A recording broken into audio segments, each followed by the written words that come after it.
Hello everyone. Today we are going to read the 7 habits of highly effective people. Now kindly subscribe our channel so that we do our things more passionately and strongly the next time. So the 7 habits of highly effective people is written by Stephen R. Covey. The first thing is be proactive. Now taking initiative is the first part.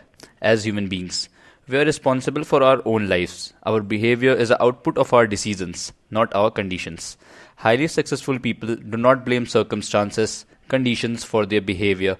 Their behavior is a product of their own conscious choice, based on values rather than a product of their conditions, based on feeling. Whether it rains or shines makes no difference to them. They are value driven. And if their value is to produce good quality work, it is not a function of whether the weather is conducive to it or not. Roosevelt observed, "No one can hurt you without your consent." Gandhiji also said, "One cannot take away our self-respect if we do not give it to them. It is our willing permission, our consent to what happens to us that hurts us far more than what happens to us." So if a person says deeply and honestly, "I am what I am today because of the choices I made yesterday," that person cannot say, "I choose otherwise." So it's not what happens to us, but our response to what happens to us is more important. Second is begin with the end in mind. To begin with the end in mind means that to start with a clear understanding of your destination. It means to know where you are going so that you better understood where you are now and so that the steps you take are always in the right direction. It is possible to be busy, very busy, without being very effective. All things are created twice, mental, then actual. Now take the construction of a home for example. The home construction is not done in 2 minutes. Firstly, it is written in paper, then it is designed, and then the constructions take place. And in a time period of time, the home is constructed. So anything is firstly mental, then it is actually happened. So, and secondly, you can take an example of a trip. Before anyone starts a trip, one determines his destination and his plans out the best route. And if you want to raise responsible, self-disciplined children, you have to keep that end clearly in mind as you interact with your children on a daily basis. So it really means that you have to think mental and then actual. The third is put first things first. The human will is an amazing thing. Time after time, it has triumphed against unbelievable odds.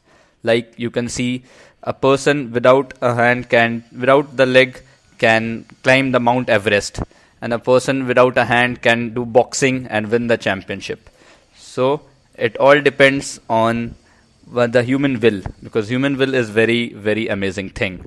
According to the book, The Common Denominator of Success, that is written by E.M. Gray, one denominator that all successful people share is not the hard work, the good luck, or astute human relations.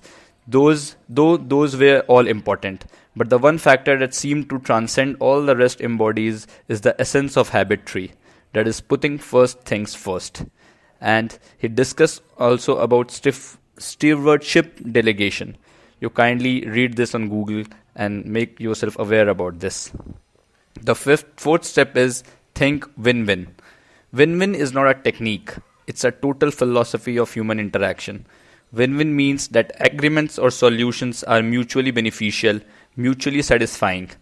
With a win-win solution, all parties feel good about the decision and feel committed to the action plan.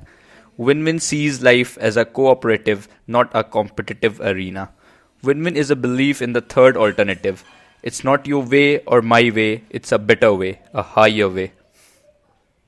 The next is seek first to understand, then to be understood. Seek first to understand involves a very deep shift in paradigm. We typically seek first to be understood. Most people do not listen with the intent to understand. They listen with the intent to reply.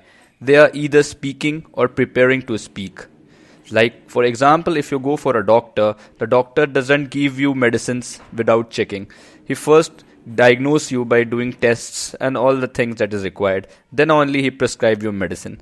So the best thing is seek first to understand, then to be understood. Next is synchronize. Synergize. Synergize means that the whole is greater than the sum of its part. Like you can take the example of a two tree or two wood. The two tree which is deep inside, which is one after other in the same line, their roots are attached to one another, so they are more strong. One cannot break one tree without the consent of other. So synergies is the whole is greater than the sum of its part. The challenge is to apply the principles of creative cooperation which we learn from nature in our social interactions. Next is sharpen the saw. This is the single most powerful investment we can ever make in life. Investment in ourselves.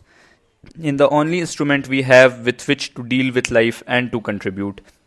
We are the instruments of our own performance, and to be effective, we need to recognize the importance of taking time regularly to sharpen the saw in all four ways, that is, spiritual, mental, social, and emotional. Thank you for watching this.